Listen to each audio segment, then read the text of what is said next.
एक बड़ी पुरानी कहावत है, कहते हैं खिसियाइल बिल्ली खम्भा नोचे। कुछ वैसा ही इस वक्त हाल चल रहा है। कनाडा के प्रधानमंत्री जस्टिन ट्रूडो को होश नहीं आ रहा है। 41 डिप्लोमेट्स निकालने के बाद भी उन्होंने कुछ ऐसे बयान दे दिए हैं, अब कॉन्सुलेट बंद करने के बाद भी, जिसे देखकर यही कहेंगे आप कि इन्हें भी समझ में नहीं आ रहा है आगे करना क्या है, क्यों अपने लिए बड़ी मुसीबतें बुला रहा है कनाडा। जानेंगे क्या है मामला। तो वहीं दूसरी तरफ सबसे बड़ी खबर, चाइना ने BRI का आयोजन किया। इस BRI में तालिबान ने बोला हम आपके लिए समर्पित हैं, बोलो तो CPEC शुरू करवाते हैं अफगानिस्तान से। और उसके अलावा पुतिन भी पहुंचे थे। पुतिन ने कहा कि ये दुनिया की वर्ल्ड क्लास बढ़िया वाली प्रोजेक्ट है और सबने बढ़िया बढ़िया कहा। और फिर भी भारत के लिए सबसे बड़ी खुशखबरी निकल कर आई है सामने। और जो इस मीटिंग में किया चीन ने ना, वो देखकर और भी ज्यादा भारत खुश है। जानेंगे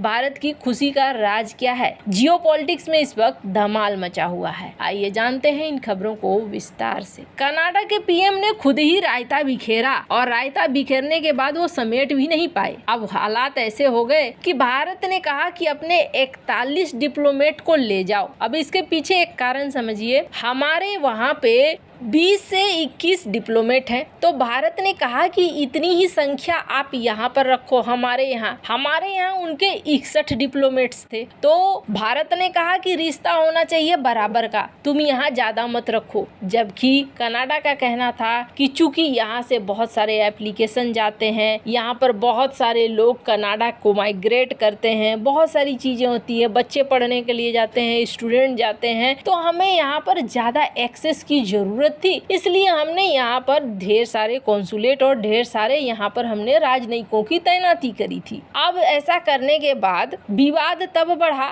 जब कनाडा के PM अपने आप को राजा बाबू समझकर कनाडा की पार्लियामेंट में बिना सोचे समझे इन्होंने बयान दे दिया। शायद ये यहाँ से G20 से गए थे और नाराज गए थे, क्योंकि यहाँ पर G7 देशों ने उनकी बात नहीं मानी थी और वहाँ जाकर उन्होंने गुस्सा निकाल दिया अपने संसद में और भारत के खिलाफ बयानबाजी दे दी, जिसका असर ये हो गया कि भारत लंबे समय तक इस बात को पकड़े रह गया। अब जहां विवाद बढ़ता चला गया तो गुप्त मीटिंग भी हुई, लेकिन इस गुप्त मीटिंग के बाद भी कोई फायदा नहीं हुआ। 41 मेंबर निकाल दिए भारत ने और 20 तारीख को ये सारे मेंबर जो 41 थे वो चले गए। 3 कॉन्सुलेट को बंद कर दिया कनाडा ने, ये हमने आपको कल बताया था। अब उसके बाद स्क्रीन पर देखिए क्या कहा, खुद से बंद किया है, भारत ने बंद नहीं करवाया है। इसके बाद कनाडा के PM क्या कह रहे हैं? कनाडा के PM कह रहे हैं कि भारत ने लाखों लोगों को टेंशन में डाल दिया है, परेशानी में डाल दिया है, क्योंकि लाखों लोग वहां से आते थे, कनाडा में काम करते थे, कनाडा में पढ़ते थे, उन लाखों लोगों को परेशानी होगी। स्क्रीन पर आप देख सकते हैं आर्टिकल। हालांकि भारत ने इसका क्या जवाब दिया है तो आपको बता दें, भारत ने इसका जवाब दिया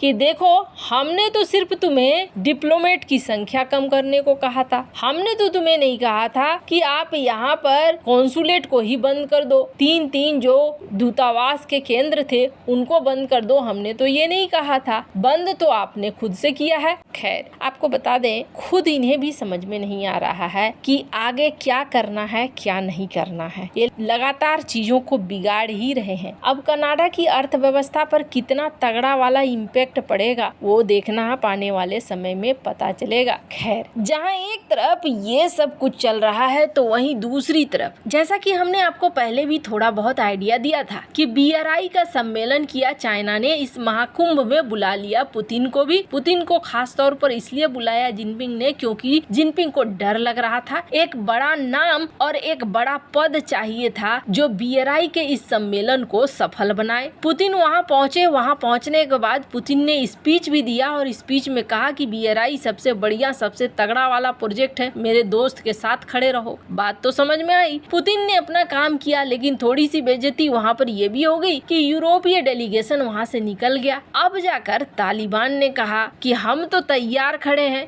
स्क्रीन पर आप आर्टिकल देखिए, तालिबान की तरफ से पहुंचे हुए थे उनके कार्यवाहक कॉमर्स मिनिस्टर अजीज, इन्होंने कहा कि हम तैयार हैं, आपने पूरी दुनिया में पैसा लगाया है, हमारे देश में भी पैसा लगाइए। स्क्रीन पर आप कटिंग देख सकते हैं। इन्होंने कहा कि सिक्योरिटी तो हम देंगे ना आपको, आप टेंशन क्यों लेते हैं, तालिबान सत्ता में है, आपको सुरक्षा दिया जाएगा, आप हमारे यहाँ पैसे लगाइए, प्रोजेक्ट लगाइए। तो तालिबान ने भी यहाँ कह दिया। और भी कई देश थे जिन्होंने कहा कि हाँ जी भैया BRI बहुत अच्छा है। अब इन सब के बीच में चाइना ने फायदा भी उठाना शुरू कर दिया। चाइना ने क्या फायदा उठाना शुरू कर दिया, स्क्रीन पर देखिए। कहा जा रहा है कई देशों को लोन ऑफर कर दिया चाइना ने, और चाइना ने लोन ऑफर करने के साथ साथ एक पॉलिसी ला दिया। और पॉलिसी में चाइना ने क्या कहा कि हम जो है ना आपको लोन तो देंगे, लेकिन ये लोन देंगे हम युआन में। और कहा गया, स्क्रीन पर आप आर्टिकल देख सकते हैं, आर्टिकल की कटिंग, कि इस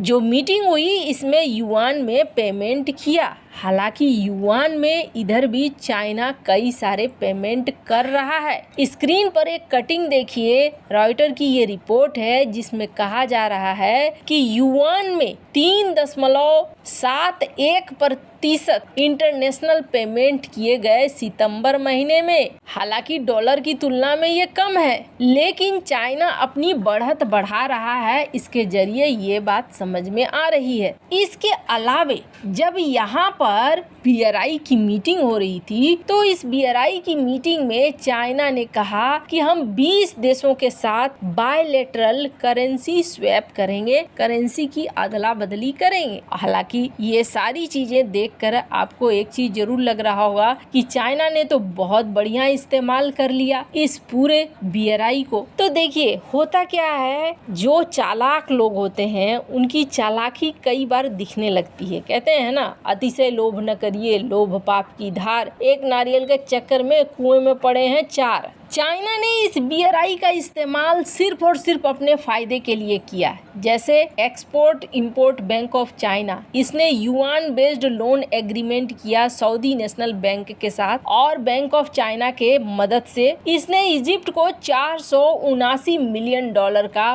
पांडा बॉन्ड दिया। स्क्रीन पर आप देख सकते हैं कटिंग। ये सारी चीजें दिखला रही हैं कि चाइना कितना उतावला है दुनिया के देशों पर कब्जा करने के लिए। अब भारत क्यों खुश है, तो भारत खुश इसलिए है कि चाइना की ये सारी चालाकियां अब धरी जा रही है। कैसे, तो स्क्रीन पर एक आर्टिकल देखिए। इस बार BRI में शामिल होने वाले देश मात्र 23 थे, जबकि पिछली बार BRI में शामिल होने वाले देशों की संख्या 39 थी। 39 और 23 में अंतर आपको साफ साफ दिख रहा है। अब इतने बड़े संख्या में दुनिया के देश नहीं आए, मतलब मेन जो प्रतिनिधि होते हैं, छुट भैया को उन्होंने भेज दिया। बड़े बड़े प्रतिनिधि यहाँ पर नहीं पहुँचे, राष्ट्राध्यक्ष नहीं पहुँचे। यानी ये कंट्री, ये देश इस बात को समझ रहे हैं कि BRI हमारे लिए उतना महत्व नहीं रख रहा है, और धीरे धीरे BRI कई सारे देशों के लिए जंजाल बनता जा रहा है। और ये भारत के लिए बेहद खुशखबरी वाली बात है कि चाइना का रूप दुनिया को दिख रहा है। वैसे इन सब मामले में आपकी क्या राय है, कमेंट कर जरूर बताएं। जल्द मिलते हैं अगले वीडियो में नई खबर के साथ।